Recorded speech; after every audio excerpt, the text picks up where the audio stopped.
Every single day in Los Angeles, 6 people living on the streets die. 6 human beings gone, their lives cut short not just by poverty, but by overdoses, heart disease, car accidents, hypothermia, or even murder.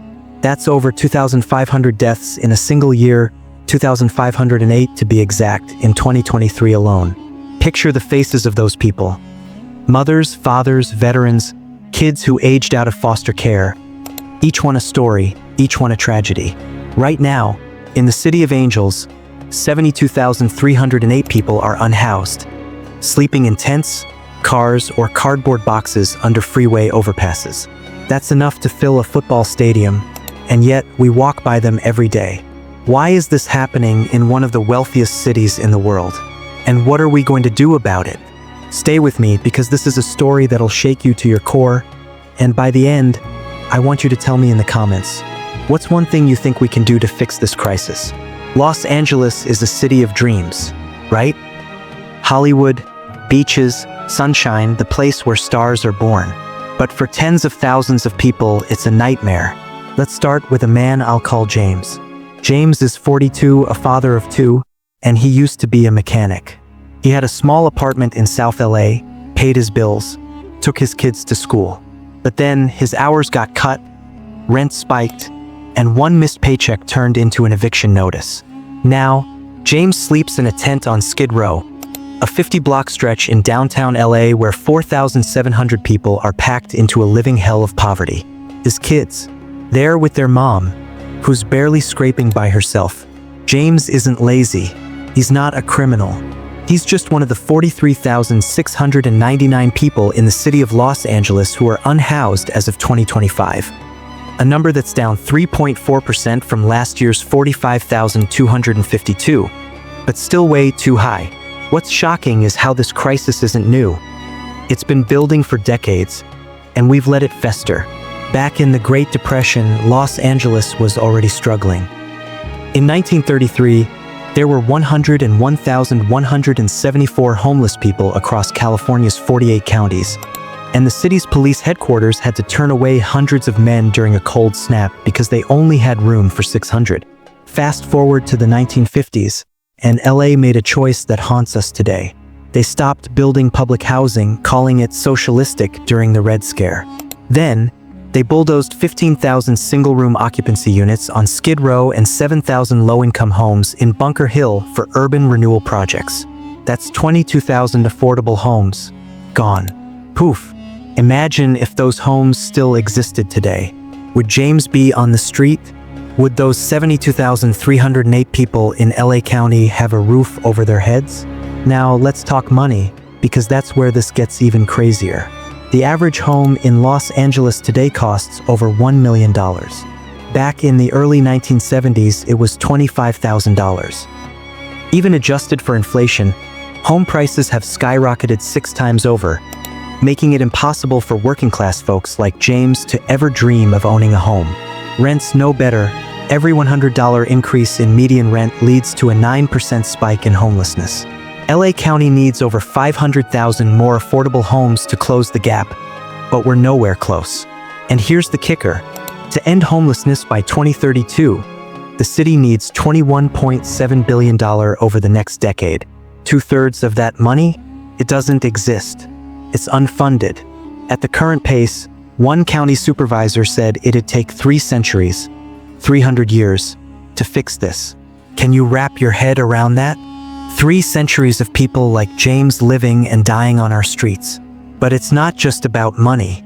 It's about who's suffering the most. Black people make up just 7.6% of LA County's population, but they're 31.7% of the unhoused.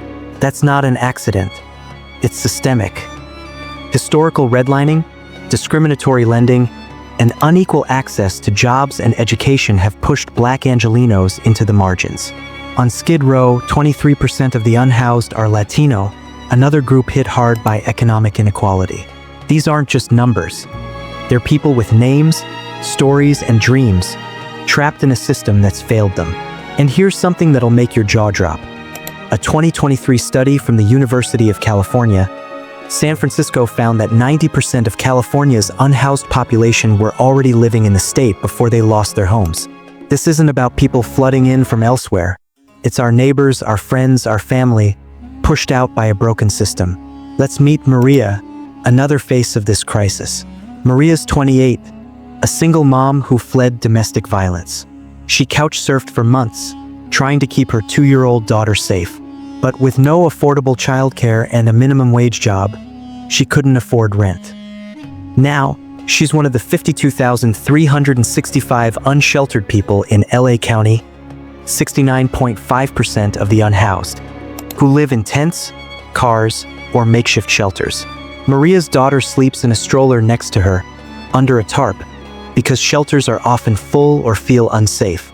Every day, Maria worries about her daughter getting sick, getting hurt, or being taken away, and she's not alone. Families like hers are growing among the unhoused, a heartbreaking trend in a city with so much wealth. The health toll is another gut punch. Mental illness and substance abuse are rampant among the unhoused, not because they're bad people, but because life on the streets breaks you. Imagine trying to manage schizophrenia or addiction with no access to doctors, no privacy, no stability. Fentanyl has made this worse.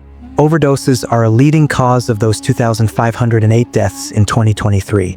Some posts on X even claim the recent 4% drop in homelessness countywide isn't because we're housing people, but because so many are dying from overdoses.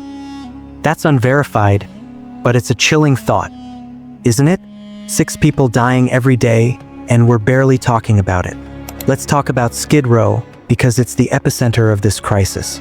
Picture a 50-block area where 4,700 people are crammed into tents, surrounded by trash, drugs, and despair.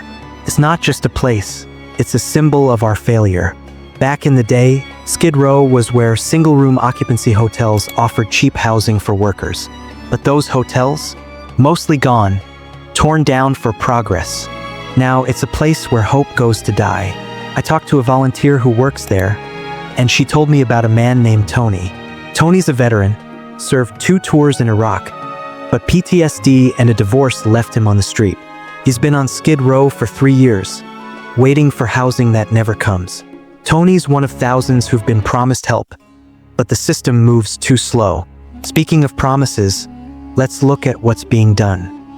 Mayor Karen Bass declared a state of emergency on homelessness in 2022, and her Inside Safe program has cleared 67 encampments, moving 3,254 people into hotels or interim housing.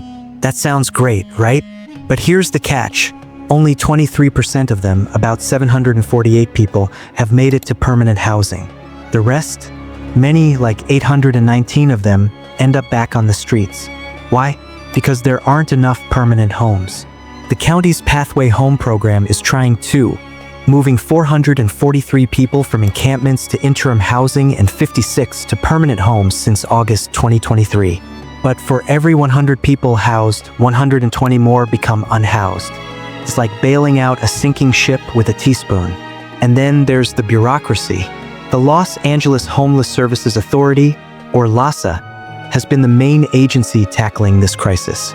But in 2025, the county voted to dismantle its joint city-county structure after audits slammed it for mismanaging funds and failing to track outcomes. They're redirecting $300 million and 700 employees to a new county agency. But Mayor Bass says this could disrupt services for those 72,308 people who need help now. It's a mess, and it makes you wonder, who's actually fighting for people like James, Maria, and Tony? Let's zoom out for a second. Why is this so hard to fix? It's not just about housing, it's about mental health, addiction, and jobs. Many unhoused people need supportive housing, where they get not just a bed but counseling, medical care, and job training. But building one supportive housing unit costs up to $600,000, and we need 19,500 of them, plus 12,500 rental assistance units, just to make a dent. That's part of the $21.7 billion price tag. And while the county spent $609.7 million on homelessness in 2023 to 2024, it's a drop in the bucket. We're talking about a crisis where the math doesn't add up, and the human cost keeps climbing. Here's another story to bring this home. Meet Sarah, a 19-year-old who aged out of foster care. She had no family to fall back on, no savings, and LA's cutthroat rental market chewed her up.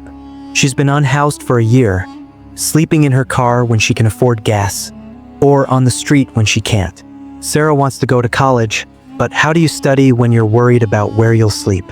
Her story isn't rare. Thousands of young people in LA face this, and the system that's supposed to protect them is failing. A 2021 report on LA's anti-camping ordinance showed that after clearing encampments, most were repopulated, and only two people got permanent housing. 2 out of thousands. That's not a solution. It's a band-aid on a broken leg. So what's the answer? More housing, obviously, but it's not that simple. California is trying. New laws in 2025 are loosening environmental rules to build more homes faster. But we need to think bigger. Rental assistance could be cheaper than building new units, but it's underfunded. Mental health services are stretched thin. Hiring a mental health worker used to take 304 days, though the counties cut that to 53. Still, we're nowhere near the scale needed.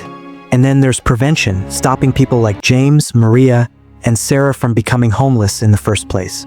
That means tackling rent hikes, boosting wages, and fixing a system that lets 90% of the unhoused, people who were already Californians, slip through the cracks. Let's talk about us, the viewers, for a moment. We see encampments on our way to work, school, or the grocery store. Maybe we feel sad, maybe we feel helpless, maybe we look away. But this crisis isn't just about them. It's about all of us. What kind of city do we want to live in? One where 52,365 people sleep on the streets, exposed to rain, heat, and violence? One where 6 people die every day because we couldn't figure out how to help them? Or do we want a city that says, enough is enough, and fights for every single person? I'm not saying it's easy, but ignoring it isn't an option anymore.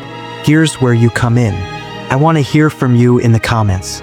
What's one idea you have to help end this crisis? Maybe it's volunteering, donating, or pushing for policy changes. Maybe it's just starting a conversation with your friends. But we can't stay silent. This video isn't just about shocking you, though I hope those numbers, like 2,508 deaths or a $21.7 billion price tag, hit hard. It's about waking us up. James, Maria, Tony, Sarah, they're not just stories. They're our neighbors, and they deserve better.